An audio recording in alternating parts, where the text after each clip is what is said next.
Muy buenas noches, amigos de la vida. Una vez más, psicoanálisis, respuesta necesaria. Hoy con algo tan interesante como es el fenómeno de la obsesión y el fenómeno compulsivo, que se da tanto en las famosas neurosis obsesivas, las neurosis compulsivas y en la psiconeurosis. Hoy vamos a entender este fenómeno, o al menos tener la base para ese malestar de no poder tener el control realmente del yo personal.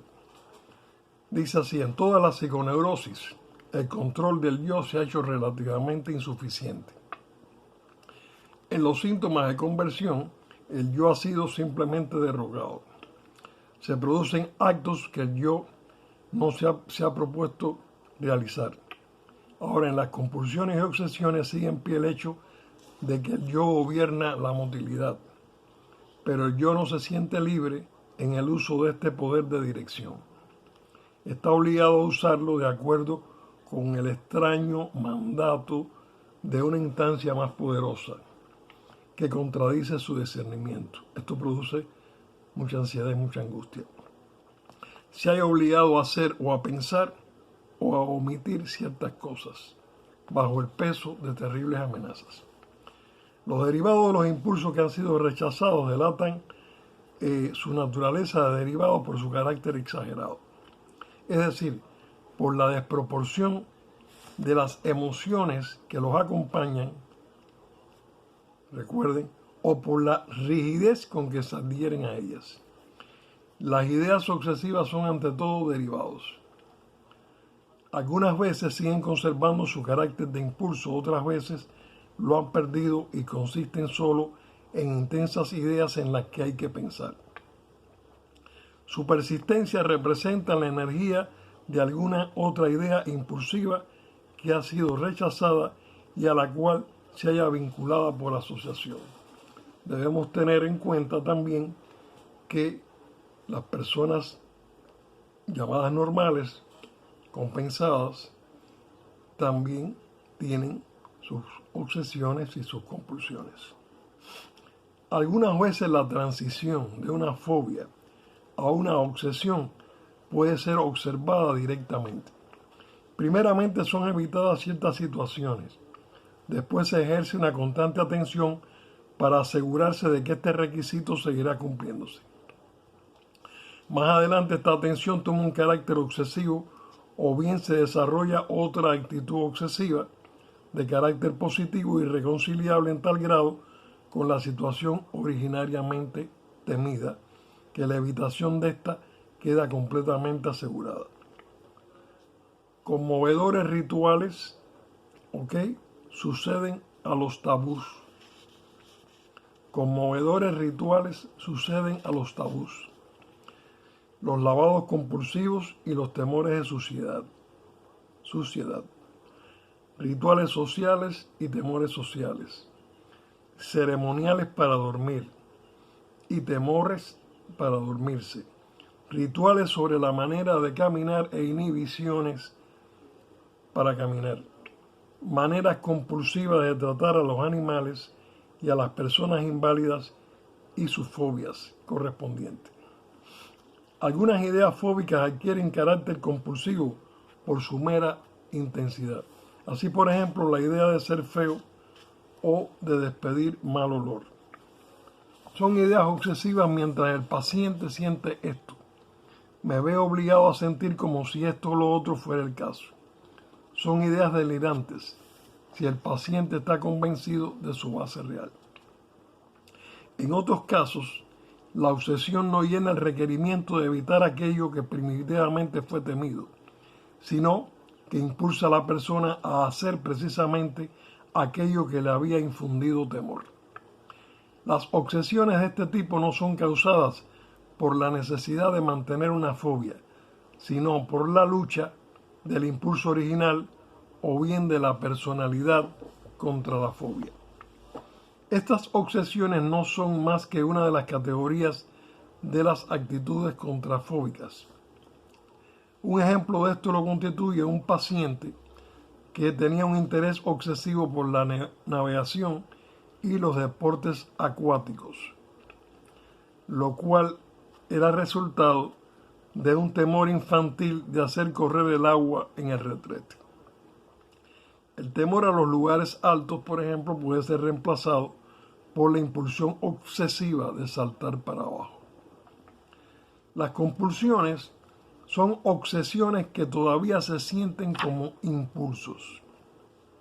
Las compulsiones son obsesiones que todavía se sienten como impulsos. Repito. Las compulsiones también son derivados y su intensidad también expresa la intensidad de las pulsiones rechazadas. Hay casos en que la deformación del impulso instintivo original consiste solamente en el hecho de que el apremio, entre comillas, instintivo, se ha transformado en un apremio compulsivo. No son infrecuentes los pensamientos obsesivos sobre actos incestuosos y homicidas. No son infrecuentes los pensamientos obsesivos sobre actos incestuosos y homicidas. Aparecen despojados de su carácter de deseo instintivo y de su cualidad emocional apropiada. Los pacientes que tratan de expresar el hecho de que estas horribles ideas no son sentidas como deseos, a menudo dicen que las ideas compulsivas de esta índole, entre comillas, los dejan fríos. En realidad, puesto que las compulsiones son torturantes, no los dejan fríos de ningún modo.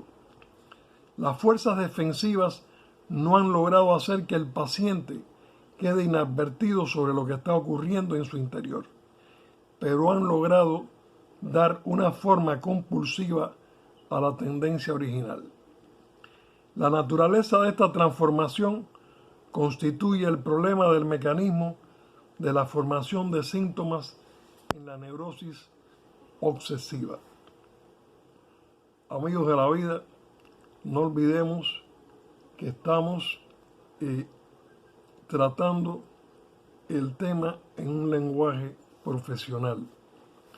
Repito, cualquier pregunta, algo que no se entienda, algo que verdaderamente les muestre un interés, por favor, pueden hacer su comentario. Un paciente que sufría del temor de dar la impresión de ser un homosexual tenía la siguiente obsesiva cada vez que trababa relación con un hombre con quien antes no se había encontrado. Entre comillas, se decía, con este hombre podría realizar un coito homosexual. Cierro. No sentía excitación ni impulso sexual alguno y no tenía noción alguna de que la idea obsesiva expresaba un deseo. Otras obsesiones y compulsiones no parecen expresar un impulso instintivo deformado, sino, como ya se ha mencionado, una afirmación de seguridad de parte de las fuerzas defensivas. La compulsión puede ser descrita como un mandato desde dentro. La idea de ser mandado arraiga, por cierto, en las experiencias del niño con los adultos que acostumbraban, entre comillas, mandarlo, y especialmente en nuestra cultura, en experiencias con el padre. En las compulsiones, este padre manda desde adentro y se da el nombre de super yo, bien, a un representante interno del padre. Por eso, en la formación de los síntomas compulsivos, el papel que desempeña el super yo no es el mismo que el de la conversión. Parecería ahora que hemos llegado a afirmaciones contradictorias. Primero dijimos que el fenómeno de la compulsión es una deformación del fenómeno de las urgencias instintivas. Ahora parece como si fuera un derivado de las órdenes dadas alguna vez por el Padre con el propósito de coartar las exigencias instintivas. En realidad, el fenómeno de la compulsión es una condensación de las fuerzas instintivas y las antiinstintivas a la vez. El cuadro clínico manifiesto revela más el primer aspecto en algunos casos y en otros el segundo. Lo primero es el caso de las ideas incestuosas y homicidas, más frecuentes que los síntomas expresen en forma evidente mandatos deformados del superyo. El significado de defensa y de penitencia es mucho más acentuado que en los síntomas de conversión. El peligro del cual la persona trata de protegerse participa menos el carácter de una pérdida externa de amor o de una castración que de una amenaza de adentro. Lo que principalmente se teme es una especie de pérdida del respeto a sí mismo e incluso un sentimiento de algo bien interesante, entre comillas, aniquilamiento. Así se sienten los neuróticos a veces, aniquilados. En otros términos, los sentimientos de culpa tienen una significación más decisiva como motivo de la defensa patógena. Esto está en consonancia con el hecho de que las neurosis obsesivas en los niños empiezan más tarde que las histerias, comúnmente en el periodo de latencia.